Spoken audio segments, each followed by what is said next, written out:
में प्रणाम करता हूँ, भाग्या जी के चरणों में प्रणाम करता हूँ।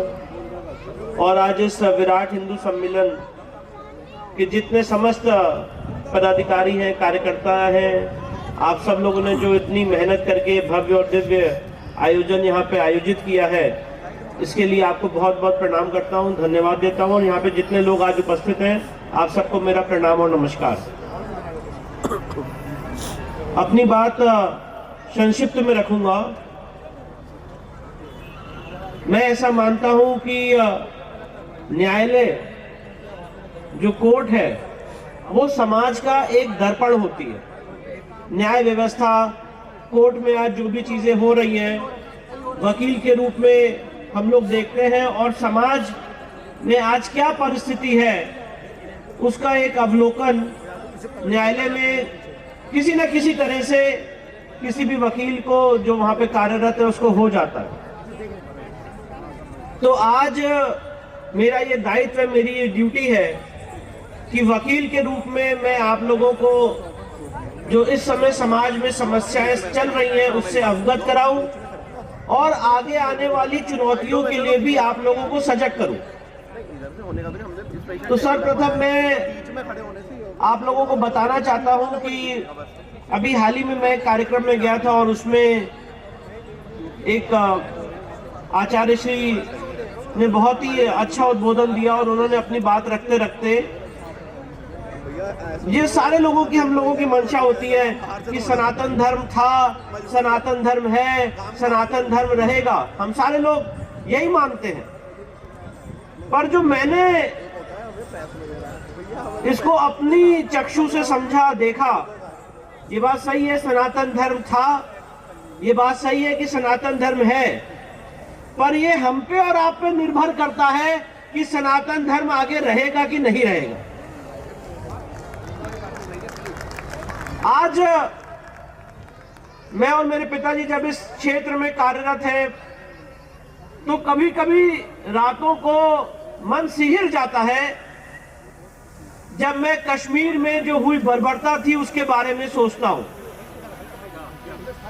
कश्मीर में जो हमारे, जिस तरह से कश्मीरी हिंदुओं को वहां पे मारा गया, वहां से पलायन करना पड़ा, हमारी बहन गिरजा टिक्कू को सामूहिक बलात्कार करके आरे से काट दिया गया, और आज कश्मीर में क्या हालत है, वहां पे सनातन है कि नहीं है, ये प्रश्न हमें आपको अपने मन से पूछना चाहिए। 1947 में जब इस देश का बंटवारा हुआ तो किस तरह से वहां से ट्रेनें काट काट के यहाँ पे भेजी गई। आज पाकिस्तान जो हमारा भूभाग चला गया, क्या वहां पे सनातन है कि नहीं है, ये प्रश्न हमें आपको अपने आप से पूछना होगा। आज बंगाल में जब सोहरावर्दी ने डायरेक्ट एक्शन डे का आह्वान किया, वहां पे भीषण मात्रा में हिंदुओं का नरसंहार किया गया, खड़े कर करके गोली मारी गई, सामूहिक बलात्कार किया गया, कितने लोगों का नरसंहार कर दिया गया, तब सनातन रहा। ये सवाल हमें आपको अपने आप से पूछना होगा। आज मैं सुप्रीम कोर्ट में जो पाकिस्तान से आए हमारे विस्थापित हिंदू भाई हैं, उनका मुकदमा लड़ रहा हूं सुप्रीम कोर्ट में, और आप सबसे निवेदन करूंगा, जरूरी जो पाकिस्तान से आए विस्थापित हिंदू हैं वो यहाँ मेरठ में भी कहीं उनकी कॉलोनी होगी, बस्ती होगी, और नहीं होगी तो जरा सा समय निकाल के यहाँ से 45 मिनट दूर मजनू का टीला में आके पाकिस्तान से आए जो हमारे हिंदू भाई हैं और हिंदू बहनें हैं, जरा उनसे मिल लीजिए और समझ में आ जाएगा आप लोग को कि सेक्युलरिज्म क्या होता है। छोटी छोटी बच्चियों का रेप किया गया, छोटी छोटी बच्चियों को जो हमारे पाकिस्तानी हिंदू भाई हैं वो स्कूल नहीं भेजते थे, ये सोच के कि अगर स्कूल भेजेंगे तो हमारी बच्ची गायब हो जाएगी। इतना भारी मात्रा में धर्म के आधार पे प्रताड़ित किया गया, लांछित किया गया, मंदिर तोड़े गए, मतलब ऐसी दर्दनाक घटना है जिसको बताया नहीं जा सकता है। पर वो आज सारे पाकिस्तानी हिंदू भाई करीब 1 करोड़ की संख्या में होंगे, उन्होंने अपना धर्म नहीं छोड़ा और भारत में आके उन्होंने शरण ली।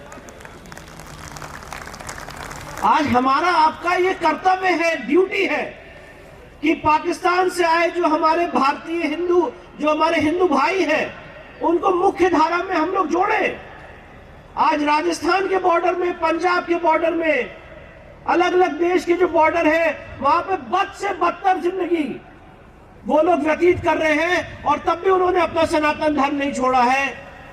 तो मैं आप लोगों को ये बात बताने के लिए यहाँ पे आया हूं कि समस्याएं बहुत गंभीर है और इस समय देश, काल और राष्ट्र की परिस्थिति के हिसाब से हमें आपको ये सोचना चाहिए कि जात पात से हटके इस समय हम और आप संगठित हो जाएं, क्योंकि आगे आने वाली जो चुनौतियां हैं वो बहुत गंभीर हैं।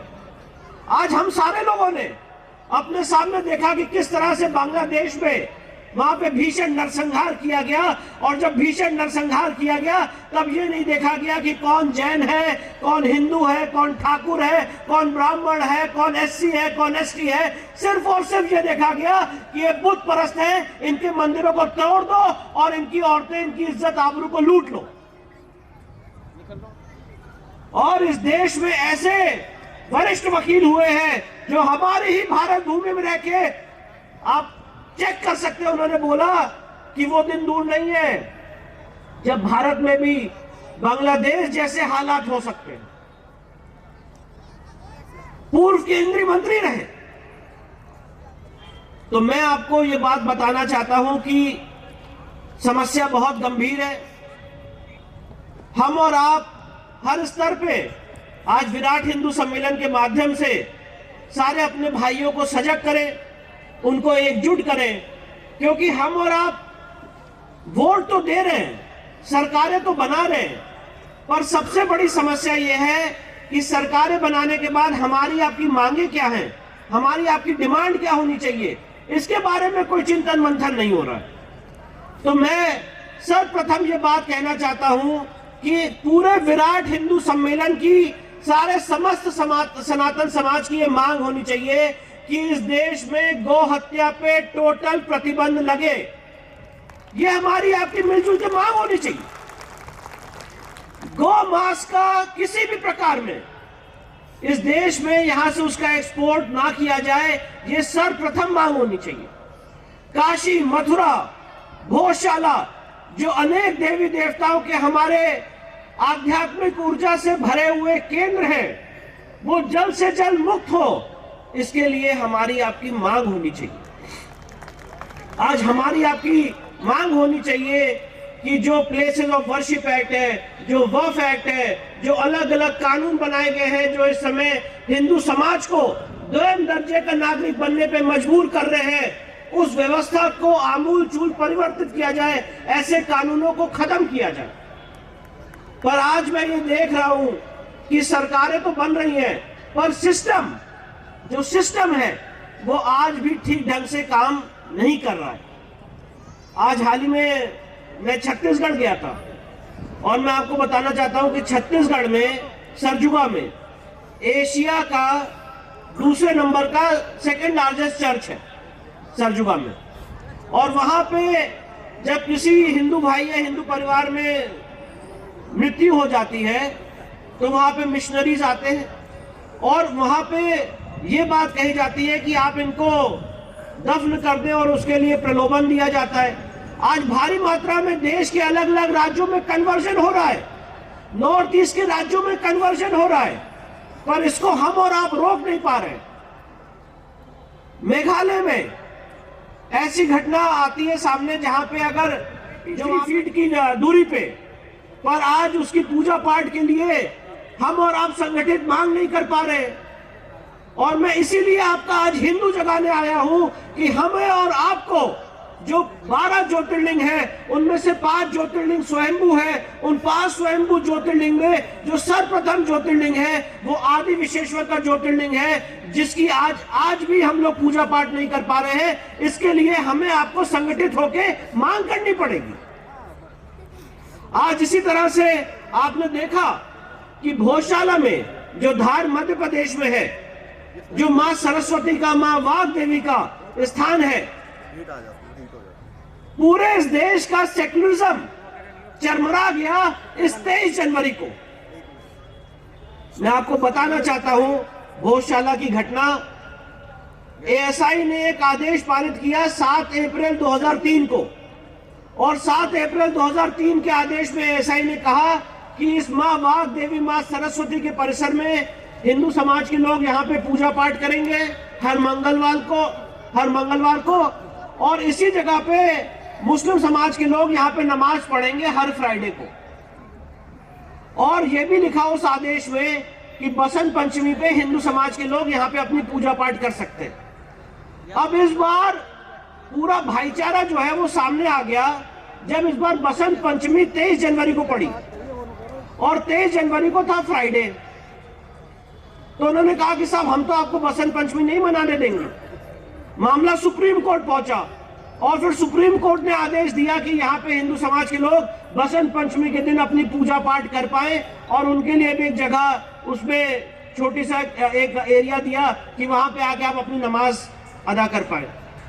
आप इस चीज को, इस सिचुएशन को समझिए कि जो कंपटीशन होता है वो कितना नेक टू नेक है, क्योंकि जो हमारी आस्था अस्मिता के केंद्र हैं वहां पे आज गलत ढंग से कब्जा किया जा रहा है।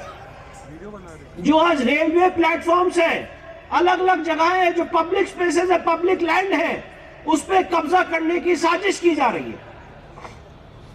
मैं आपको बताना चाहता हूं कि सुप्रीम कोर्ट का एक आदेश है 31 अक्टूबर 2018 का, state of Gujarat versus union of India. इस केस में सुप्रीम कोर्ट ने आदेशित किया कि किसी भी पब्लिक स्पेस पे, सामूहिक स्थान पे कोई भी मजार, मस्जिद, मंदिर, कोई भी रिलीजियस स्ट्रक्चर नहीं रहेगा।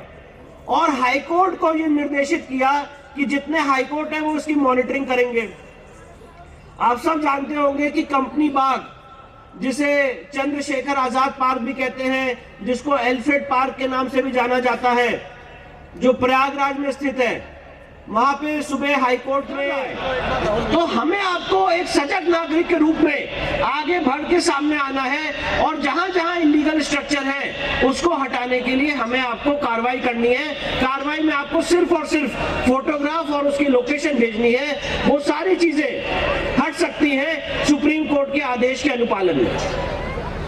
आज वक्फ के माध्यम से मैं आपको ये व्यथा, ये दुख और दर्द बताना चाहता हूं कि आज वक्फ एक्ट 1995 के माध्यम से भारी मात्रा में जो हमारी आपकी जमीन है उसको वक्फ संपत्ति घोषित किया जा चुका है, और आज उन सारी संपत्तियों को वक्फ पोर्टल में चढ़ाया जा रहा है। इसको वापस लेने का हमारे आपके पास कोई योजना, कोई प्लान नहीं है।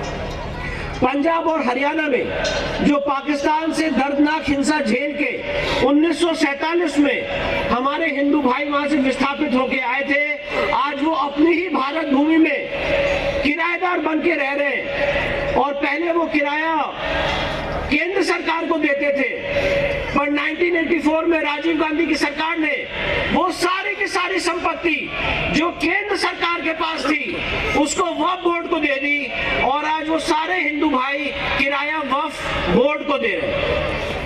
पहले किराया 200-300 रुपए होता था तो कोई आदमी ने कुछ इस पे ज्यादा ध्यान नहीं दिया। अब वक्फ बोर्ड ने क्या किया है कि वो किराया ले रही है 30,000 रुपए, 40,000 रुपए, 1 लाख रुपए अपने ही हिंदू भाइयों से। तब उनकी आंखें खुली, और जब इसकी हमने रिसर्च की तो हमने ये पाया कि ये तो अगर सेकुलरिज्म का सिद्धांत भी इस देश में है तो ये तो उसका भी सीधे सीधे वायलेशन है, क्योंकि धर्म के आधार पर जो वक्फ बोर्ड बना हुआ है उसको सरकार ने अपनी जमीन कैसे दे दी। और अभी सेक्शन 108 जो इवैक्यू प्रॉपर्टी को वैलिडेट करता था वक्फ एक्ट में, उसको हटाया गया है, पर वो संपत्ति वापस सरकार के पास कैसे जाए इसके लिए कोई योजना, कोई प्लान नहीं है।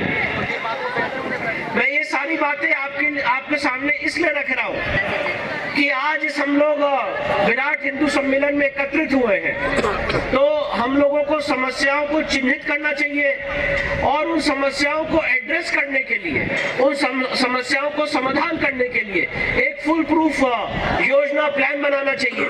आज हमारे आपके सामने भारी मात्रा में हम लोग देख रहे हैं कि लगभग लव जिहाद की घटनाएं होती चली जा रही हैं। मैं कोर्ट में रहता हूं तो मैं स्वयं देख रहा हूं कि भारी मात्रा में रोज लव जिहाद की घटनाएं बढ़ रही हैं, डाइवोर्स के केसेस बढ़ रहे हैं, जमीन कब्जा करने के केसेस बढ़ रहे हैं। आपके मेरठ के ही यहाँ पे घटना है जहाँ पे खाने में थूका जा रहा है, अलग अलग खाने में चीजें मिलाई जा रही हैं। तो समस्या बहुत गंभीर है, स्थिति बहुत गंभीर है और हमें आपको इस समय अपने आप के यूनिटी को इस समय बहुत ज्यादा एकत्रित करने की, मजबूत करने की, संगठित होने की बहुत ज्यादा जरूरत है। और उसके लिए मैं आप सारे लोगों से आपका छोटा भाई होने के नाते आह्वान करूंगा कि जो पूजनीय हेडगेवार साहब का विजन था उस विजन की तरफ बढ़े। जो हमारी आगे आने वाली संतति है, हमारे छोटे छोटे बच्चे हैं, इनको संघ की शाखाओं में भेजे, क्योंकि संघ की शाखा में आप अगर अपने बच्चे को भेजेंगे तो उसको वहां पे जो संस्कार मिल जाएगा वो जीवन पर्यंत रहेगा और इस देश के एक सफल नागरिक बनके हमारे आपके बच्चे उभर के सामने आएंगे। अभी हाल ही में मैं नागपुर में गया था, रेशम बाग में जो राष्ट्रीय स्वयंसेवक संघ का कार्यालय है, और वहां पे जब मैं स्मृति मंदिर में गया और पूजनीय डॉक्टर हेडगेवार साहब के चरणों को स्पर्श किया तो आपको मैं बताना चाहता हूं कि जो हेडगेवार साहब है वो एक रथ में विराजमान है। उनका जो स्मृति मंदिर है वो एक रथ के माध्यम से वहां पे वो विराजमान है और रथ के दोनों तरफ धनुष बाण है और धनुष बाण ऐसी अवस्था में है कि वो खिंचा हुआ धनुष बाण है कि वो कभी भी चल सकता है। और उसके ठीक ही सामने पूज्य गुरु गोवलकर जी का वहां पे स्मृति चिन्ह है, स्मृति मंदिर है। तो मैं आपको ये बताना चाहता हूं, ये आपसे निवेदन करना चाहता हूं कि इस समय राष्ट्रीय स्वयंसेवक संघ से अपने बच्चों को उनकी शाखाओं में भेजे, जो संघ के संस्कार है उसको समझे, उसको सीखे। जो संघ के इस समय पंच प्रकोष्ठ चल रहे हैं उसके बारे में जाने, चाहे वो नागरिक कर्तव्य का प्रकोष्ठ हो, चाहे वो पर्यावरण को बचाने का प्रकोष्ठ हो, चाहे वो अलग अलग प्रकोष्ठ हो इस समय, चाहे वो आपको समरसता का प्रकोष्ठ हो, इन सारी बातों को समझे और तब उसके बाद समाज की मुख्य धारा में काम करने का हम लोगों को अवसर मिलेगा। मैं अपनी बात को, अपनी वाणी को विराम देने से पहले एक बात कहना चाहता हूं कि हम और आप बहुत खुश नसीब हैं, बहुत भाग्यशाली है कि हमने, आपने, हमारे जो पुरखों ने 20 पीढ़ियों ने जो भारी मात्रा में राम मंदिर के लिए संघर्ष किया, आज हमारा आपका जो संकल्प था वो 22 जनवरी 2024 को प्रभु श्री राम की प्राण प्रतिष्ठा से और वहां की धर्म ध्वजा जब वहां पे लहराई गई, हमारा आपका संकल्प पूर्ण हुआ। मैं आपको शब्दों में बयान नहीं कर सकता हूं कितने लोगों को वहां पे अपना बलिदान देना पड़ा, कितने लोगों को अपनी शहादत देनी पड़ी। और जब 22 जनवरी 2024 को मेरे प्रभु श्री राम की वहां पे प्राण प्रतिष्ठा की गई, उस 80 सेकेंड के दौर में जब ईश्वर का, प्रभु श्री राम का आवाहन किया गया और उनका अंश उस मूर्ति में आके विराजमान हुआ, तो यकीन मानिए इस देश में बहुत सारे कार्यक्रम पूर्व में हुए हैं, इस देश में बहुत सारे कार्यक्रम आगे आने वाले समय में होंगे, पर वो 80 सेकेंड का पल और प्रभु श्री राम की प्राण प्रतिष्ठा का पल स्वर्णिम था, उसको कभी भुलाया नहीं जा सकता है। और ऐसा कार्यक्रम ना कभी हुआ है, ना आगे आने वाले समय में कभी ऐसा कोई कार्यक्रम होगा जब हमें, हमारे प्रभु श्री राम ने उस मूर्ति में आके अपने अंश को वहां पे विराजमान किया। और हम सारे लोगों ने देखा कि प्राण प्रतिष्ठा से पहले मूर्ति कैसी दिखती थी और प्राण प्रतिष्ठा के बाद आज वो जो हमारी मूर्ति है वो कैसी दिखती है।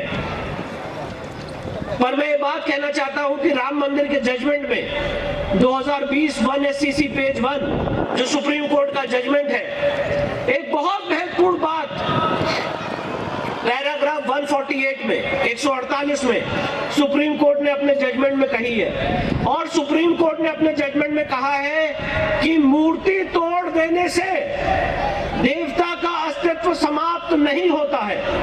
अगर आप किसी जगह मूर्ति तोड़ देते हो तो वहां से देवता का अस्तित्व समाप्त नहीं होता है। हमारे हिंदू देवता वहां पे अप्रत्यक्ष रूप में बराबर विराजमान रहते हैं और जो मंदिर बनाने का संकल्प है वो अजर है, वो अमर है। ये सुप्रीम कोर्ट ने अपने जजमेंट में लिखा।